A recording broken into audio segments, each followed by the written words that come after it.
talking about Jeepers Creepers 3. What, they made a third one? Yes, they did.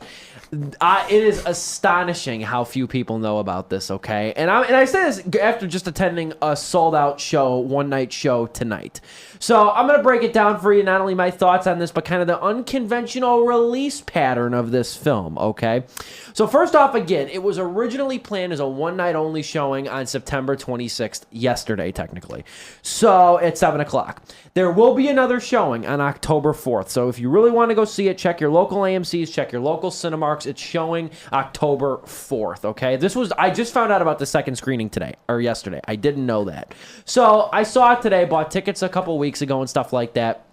The film has been in production and talked about for years. For years. It was originally called The Jeepers Creepers 3, The Creeper Walks Among Us. Then MGM couldn't fund it. It was then called Jeepers Creepers 3 Cathedral, which is how many fans refer to the film as well. Cathedral was going to be the original storyline. It was scrapped. Funding was on and off. Victor Salva is obviously a very controversial figure. Convicted child molesters, done time for it. Look it up. Jeepers. What a creeper. Indeed, Lord have mercy. So, indeed. So, again, Salva, being a very controversial figure, couldn't secure distribution for this film. Finally, in 2015, the project was greenlit to start filming by Myriad Pictures to be distributed by Screen Media Films, and that's who is distributed it now. It was supposed to come out back on Labor Day weekend when I remember Dominic Guanzon and I did our top 5, which you can now view on my YouTube channel. If you look up Steve Pulaski or Sleepless with Steve on YouTube, you can find it. We did our top 5 that weekend because nothing was out. Jeepers Creepers 3 was originally going to come out that week. It did not come out. So, again, it was on a one-night showing September 26th, which was yesterday, and it's got one more showing October 4th. So to talk about this and kind of break it down, first off, I was very excited for this. Bought my tickets early, was very much looking forward. Love the first 2 Jeepers Creepers movies. Even the second one. I know the second one is not very good. I know the second one has a lot of flaws with it. I was talking to Dominic about this earlier this week. I know there's a lot of flaws in the second one. That's the one where they're on the bus. But it was still nice. It had some... It was really supporting Jeepers Creepers 2, okay? Now I'm just going to read some hot takes, okay? We're going to do some hot takes. Now I got to watch myself because a lot of these have vulgarities. I'm going to kind of dance around this, okay? But I'm going on Twitter. I looked up Jeepers Creepers 3, and I'm going to look up some of the tweets, okay? And we're going to read a few tweets. And at the time of this discussion of these readings, the movie has been out for how long? The movie's been out for about 5 hours. So these are raw. These are raw emotions. Tweets. Okay, you ready for these? These have just been tweeted minutes ago. Jeepers Creepers 3 gotta be the worst movie to hit theaters. I thought that was Mother. That was Mother 2 weeks ago. Jeepers Creepers 3 sucked. Apparently there's a Jeepers Creepers 3, and it sucks from what people are saying. LMAO. What a bandwagoner. Wow. You would expect Jeepers Creepers 3 would be an interesting hit for its long-time comeback. But no, a lot of bad reviews.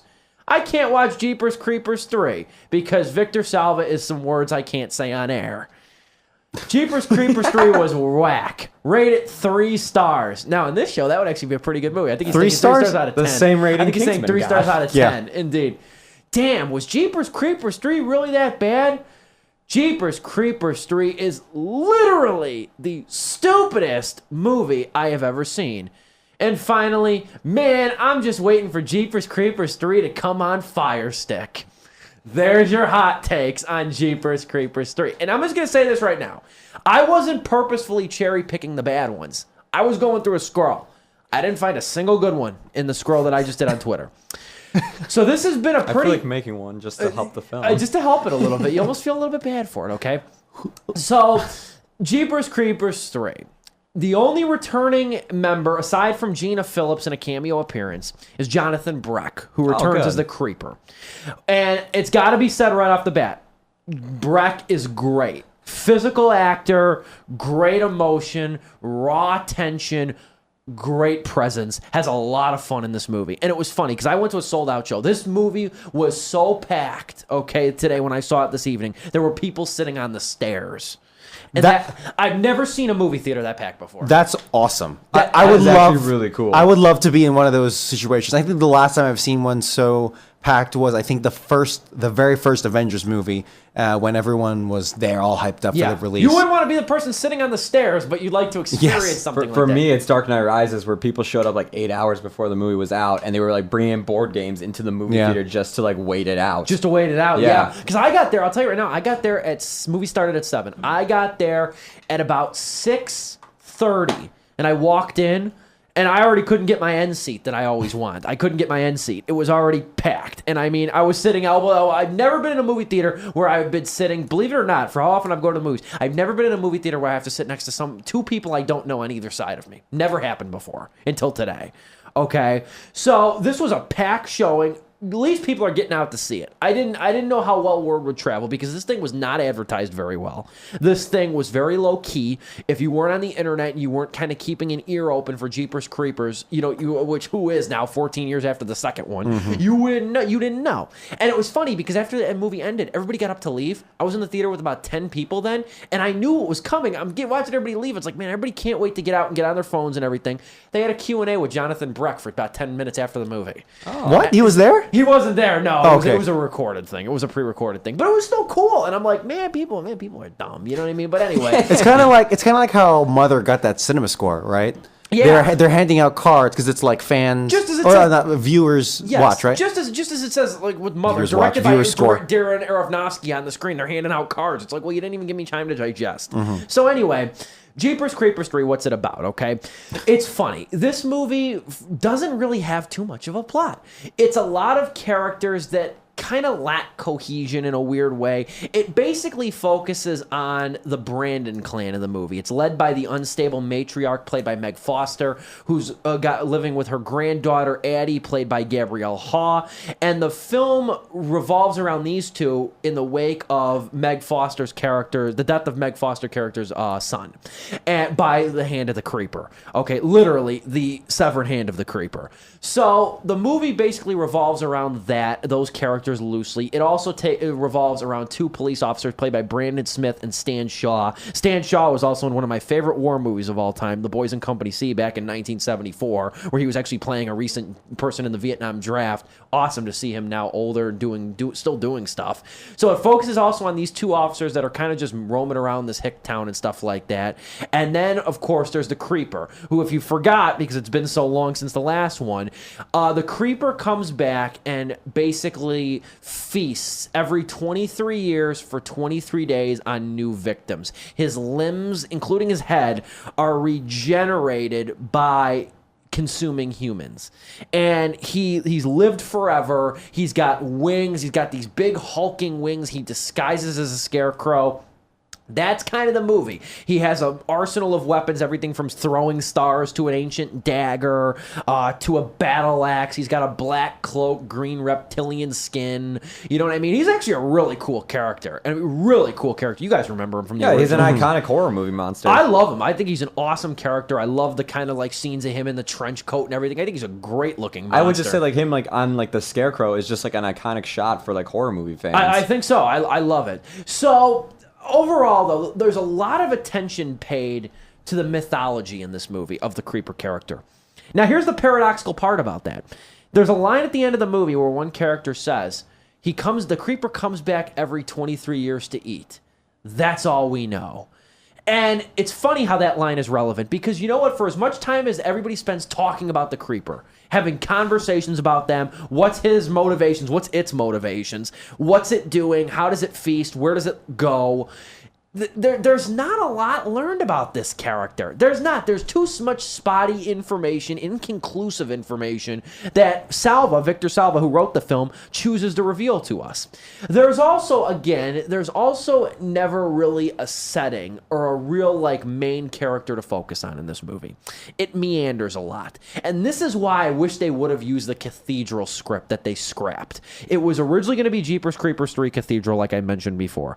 But they scrapped that script because they realized they thought that it felt too dated, okay? Which makes sense. It's been on horror movie message boards, not the script, but like people talking about it and stuff like that. They felt it was a dated idea. The fact that I would have loved to read that script, but it would have at least grounded the film into me having some sort of like object or locational significance that it lacks in this movie. Where was this one Where did this one take place? This one just takes place in like a rural town. I don't think it's ever. I think it's in Poho County. It's kind of like the second movie, ain't it? Yeah, the second movie takes place. It doesn't take place. Here's the thing: they mention the Nile, which is that road that the bus gets stuck on in the second movie. It's right nearby, so it's the same location. Okay. So this one does take place after the second, then? Yeah. Okay. For the sake of this review, the spoiler-free review, yes. Okay, I'm just gonna say that. All right. But it's also kind of the thing too, where it's like you never totally know where the setting is. Again, the Nile from the second movie is in this film. Okay, I'll say that. Now, going on to the positives about this movie. Okay, Breck is great. I've said before, great physical performance, a lot of fun. Clearly gets back into this character. There's some really cool acrobatic scenes of him in the movie too. And the other thing you got to really forgive this movie for too. You really got to forgive it. I don't even think of it too much as a criticism. I think of it as a point of forgiveness. This movie was made pretty cheaply. You can tell Salva's ambition for this movie outweighed the budget. Because of him being the controversial figure that he is, the unsavory figure that he is, which I think is probably a polite way to put it. There was a lot that this movie, I think, wanted to do that it couldn't do, that it just couldn't afford to. A lot of car crashes, quite a few deaths, good known off screen, which is never a good sign for a horror movie. Moments that I think are really kind of, good for that kind of horror leverage and stuff, but they're not shown as much as maybe you think. But there is a good use of sound in this movie too. There's some really good tense scenes in this film too, and overall, it clearly wants to give fans something that they can appreciate. After so many years of laying dormant this franchise, Salva clearly wants to say, hey, I admire that people still like this movie. I admire that Jonathan Breck still goes and gets recognized at conventions and stuff like that. I want to give my fans something to really, no pun intended, feast on with this movie. And it really shows with the dedication here, okay? So maybe that's why I'm more sympathetic to somebody who tweets out how bad Jeepers Creepers 3 sucked. My question is, it's like, those people that are doing those like raw tweets right now, have they even seen the other Jeeper Creeper films, or are they just going into this knowing what this director has done, making him controversial, of course, and just going in there just to hate it? I think, you know what the thing is like one of these things, and I mean, now you can make the argument, like, I'm not gonna sit here and play police in terms of like how does Victor Salva's crimes rank up with what Woody Allen's been accused of, with what Roman Polanski has done. I can't do in that sense. What I can say, though, is that when you do something as awful as Salva's done, it's very hard to go approach his movies and take them for what they are, especially if they're bad. Yeah. Like, especially if they're bad. And what you're seeing now with Salva is another movie he just did recently with the actor from Jeepers Creepers 2, Ray Wise, the older guy from Jeepers Creepers 2. He's been doing like a movie like Rosewood Lane, which is clearly, I think the budget of that movie was about $500,000. He doesn't get the funding that his movies used to get. He obviously now, with a 2-night only thing, doesn't get the distribution he's used to getting anymore. There's a lot of sacrifices, and the fact that he's still making movies is a little bit of an accomplishment for him in itself. Overall, Jeepers Creepers 3 is not a great movie. I'm not going to sit here and defend it as. People have said that it's on the same level as a sci-fi movie. As sci-fi meaning S-Y-F-Y, the network, not science fiction. We're talking the network. Mm-hmm. I can agree with that. People have compared it to Sharknado. I cannot agree with that. As somebody who sat through 4 Sharknado movies, I ain't doing that again. You're a trooper. I ain't doing that again. I skipped this new one.